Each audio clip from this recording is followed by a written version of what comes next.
All right, welcome to Module 3. Today we're diving into one of my favorite parts of this whole process, the actual types of properties you'll be working with. Now, before we jump in, let me do a quick reset. Remember, this course is really for anyone who wants to build extra income streams, whether that's by investing in real estate, getting licensed and representing other investors, or honestly, doing both. Because when you know how to use your license as a real income-producing asset, everything changes. You're already doing the work, right? You're out there representing clients, analyzing deals, looking at properties anyway. So why not learn how to leverage that exact same effort to build multiple streams without adding more to your plate? And that's what we've been building toward. Back in Module 2, we talked about how to choose the right towns, then how to narrow that down into the right neighborhoods. Now we're taking the next step, dialing in on specific properties and matching them to the right investment strategy. And when it comes to strategies, most investors, especially the ones you'll be working with, fall into one of three buckets: flipping, renting, wholesaling. So the whole goal here is simple. You want to be able to walk into a property and immediately know, okay, this is a flip, or this is a rental, or this is perfect for a wholesale deal. That way your investors make great money, and you make great money too. Now let's talk about the three property types you're going to see over and over again. 1.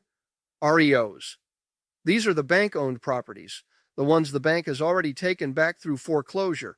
On the books, they're called real estate owned, or REO. These can be absolute gold mines if you know how to work with the banks and understand their timelines. 2. Short sales. These are properties that are technically in default, but they haven't actually hit foreclosure yet. They can be a bit of a process, but if you're patient and you know how to navigate them, there are some incredible opportunities here. 3. Estate sales. And then you've got estate sales. These usually happen when the owner passes away and the children inherit the home.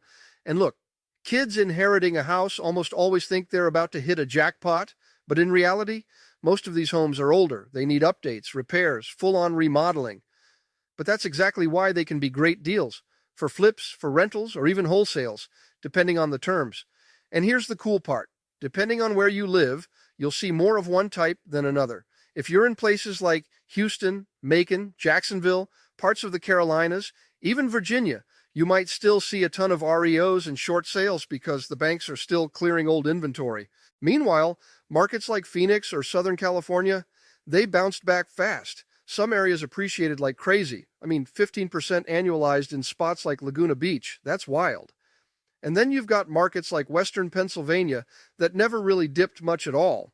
Most of the bank-owned stuff is already gone there. So the key is understanding your area, where it sits in the recovery cycle, and matching the right strategy to the right type of property.